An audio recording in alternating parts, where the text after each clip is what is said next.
네, 오늘 본문은 내전이 종결되었습니다. 이제 압살롬의 반역은 끝이 났고 압살롬은 죽음을 맞이하게 되었습니다. 항상 전쟁, 그것도 내전이 끝나면 어떤 문제가 닥쳐옵니까? 갈등과 분열이죠. 네 편이었던 사람과 내 편이었던 사람이 갈라지고 승자와 패자가 갈라지고 이 사이에서 격렬하게 싸우는 분열이 시작됩니다. 우리나라도 마찬가지 아니겠습니까? 과거에 양측 이데올로기 때문에 얼마나 많은 사람들이 죽고 죽음을 당했습니까?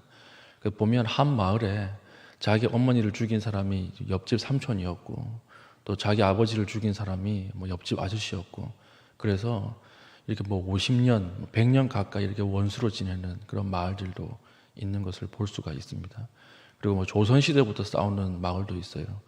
똑같은 마을인데 동서로 나눠가지고 동쪽은 박씨가 다 모여 살고 서쪽은 이씨가 다 모여 살아요. 왜 그렇습니까? 이렇게 물어보니까 예전에 갈등이 있었는데 문중에 갈등이 있었는데 그때부터 지금까지 싸우느라고 이렇게 이제는 마을이 분열되어서 그렇게 싸우고 있다. 서로 이렇게 왕래도 하지 않고 전혀 대화도 하지 않는 그런 마을이 아직까지도 남아 있습니다. 싸움은 끝이 났고 전쟁은 끝이 났지만 이제 뭐가 남아 있는 거죠? 갈등과 분열이 남아 있다라고 하는 것입니다. 우리는 그런 일이 없습니까? 우리는 작은 상처, 나에게 준 작은 피해나 어떤 마음의 상심 때문에 그 사람과 관계가 단절되고 그리고 갈등 때문에 계속해서 나아가지 못하는 그런 부분들이 있지 않습니까? 그런 일이 있을 때 어떻게 해야 하는가 오늘 본문에서 오늘 메시지를 살피겠습니다. 우리가 갈등과 분열 가운데 반목이 있을 때 어떻게 해야 될까요? 오늘 본문은 한 가지 이야기하고 있어요. 한 가지. 이게 뭐냐?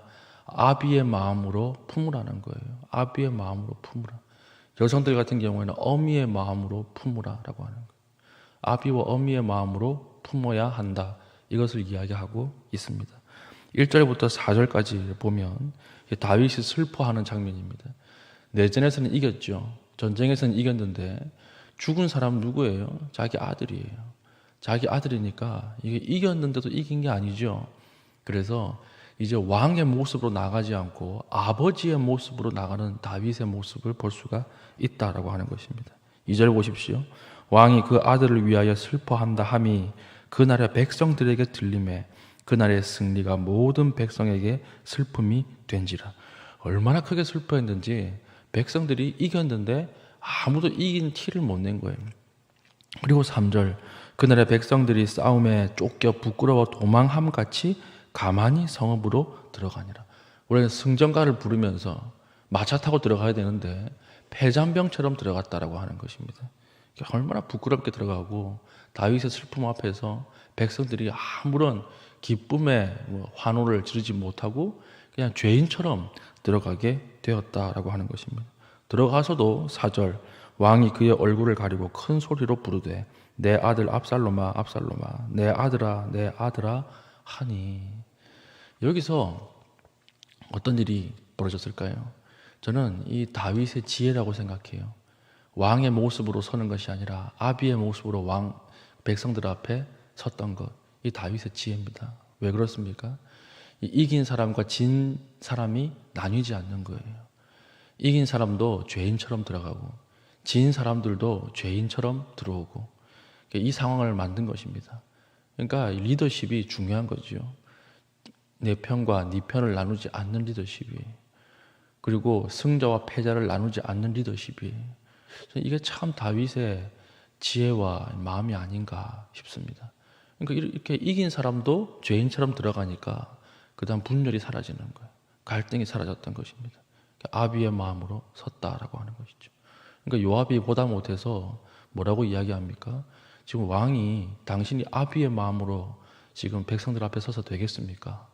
왕 아닙니까? 왕의 채통을 지키십시오. 그러면서 오늘 압살롬이 살고 만약에 백성들이 죽었다 그러면 당신이 기뻐하셨겠습니까? 이렇게 조롱할 정도로 아주 깊이 슬퍼하는 다윗을 볼 수가 있다라고 하는 것입니다. 만약에 다윗이 기뻐하면서 들어왔으면 이제는 네 편과 내 편이 나뉘었겠죠. 그리고 12지파가 이제 분열돼 가지고 싸우기 시작했을 것입니다. 결국에는 분열되고 싸워요. 그런데 다윗이 그렇게 슬퍼하지 않고 갈등을 부추겼다면 더 크게 싸웠을 것입니다. 이게 다윗의 지혜라고 하는 것을 볼 수가 있는 것이고, 그래서 다윗이 이제 다시 왕궁으로 들어오게 됩니다. 들어오는데 자기 스스로 개선 장군처럼 들어와도 돼요. 그런데 누구의 도움을 받습니까? 오늘 11절 보니까 다윗 왕이 사독과 아비아달 두 제사장에게 소식을 전하여 이르되 너희는 유다 장로들에게 말하여 이르기를 왕의 말씀이 온 이스라엘이 왕을 왕궁으로 도로 모셔오자 하는 말을 왕께 들렸거늘 너희는 어찌하여 왕을 궁으로 모시는 일에 나중이 되느냐. 지금 누구에게 가서 얘기하는 것입니까? 유다 지파 장로들에게 가는 거예요. 유다 지파 장로들. 왜 유다 지파 장로들에게 황궁을 돕게 했을까요? 유다 지파는 어떤 지파입니까? 압살롬의 반역을 도왔던 지파예요. 압살롬이 반역을 하러 내려갔을 때 첫 반역이 시작되고 거의 반역의 전초 기지와 같은 역할을 했던 지파가 어디였습니까? 유다 지파였죠. 유다 지파에게 가서 황궁을 돕게 만드는 것입니다.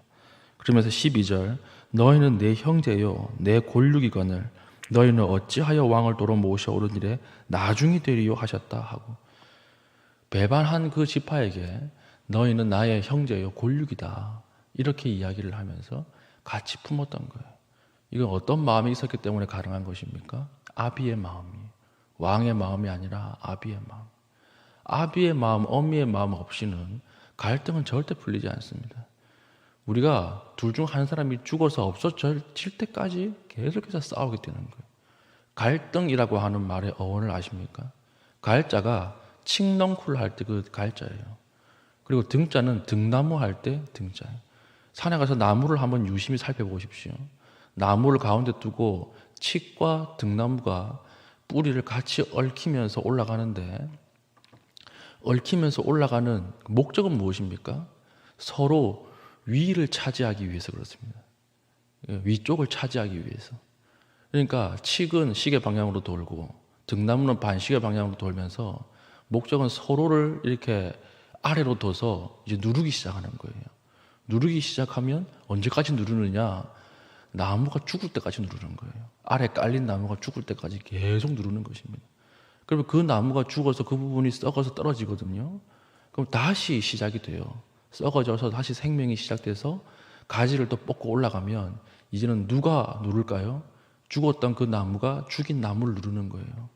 그래서 둘 중 하나가 완전히 사라질 때까지 끊임없이 반시계 방향과 시계 방향으로 돌면서 서로를 눌러서 죽이는 거예요. 이 갈등이에요. 우리랑 똑같지 않습니까? 우리도 그렇잖아요. 계속해서 서로를 내가 질 때 이를 갈고 있다가 또 상황이 역전되면 그 사람을 눌러 죽이고, 그 사람은 또 이를 갈고 있다가 나를 눌러 죽이고, 이것이 계속 반복되면서 우리 지옥으로 만드는 거예요. 이걸 끌어낼 수 있는 방법이 뭐밖에 없습니까? 아비의 마음, 어미의 마음. 그래서 성경에 너희는 힘써서 성령에 하나 되게 하신 것을 지키라 이렇게 이야기를 하는 것입니다. 우리 아비의 마음을 품고 어미의 마음을 품어서 서로 용납하고 품어야 이 갈등의 요인이 고리가 끊어지는 거예요. 그래서 우리가 용서할 수 없기 때문에 누가 오신 거예요? 예수님이 오셔서 이 고리를 끊어주신 거예요. 예수님이 대신 죽어주심으로 이 고리를 끊어주신 거예요. 그래서 너희는 예수 그리스도와 같이 살라 이렇게 명령하시면서 고리를 끊어버리신 것입니다. 오늘 하루 우리가 하나님 앞에 갈등의 한가운데 서 있지 않습니까? 그리고 오늘 하나님 앞에 품고 용서할 수 있는 마음을 달라고, 아비의 마음으로 그 사람을 볼 수 있는 마음을 열어달라고 기도할 수 있기를 바랍니다. 우리가 시간이 갈수록 영향력이 커지죠. 그리고 우리가 할 수 있는 일이 많아지고, 그리고 이 기득권이 됩니다. 그럴수록 해야 되는 것이 무엇입니까? 품어야 돼요. 많이 품을 수 있는 사람이 돼야 돼요. 넓어져야 되고 더 깊어져야 되고, 그래서 이 안에 많은 사람들을 받아들이고 품을 수 있는 사람이 하나님 기뻐하시는 사람입니다. 다윗의 강점이 여기 있었죠. 백성을 향해서 비록 모반을 했고 배신을 했다 할지라도 아비의 마음으로 그들을 바라볼 수 있는 거예요.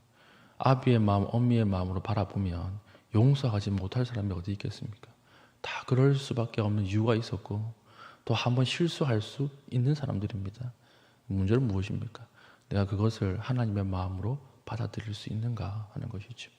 오늘 우리 모든 갈매교회 교우들 삶에 하나님의 시각, 하나님의 마음이 여러분들 마음을 사로잡아서 모두를 품을 수 있고 받아들일 수 있는 용납의 귀한 삶이 될 수 있기를 축복합니다.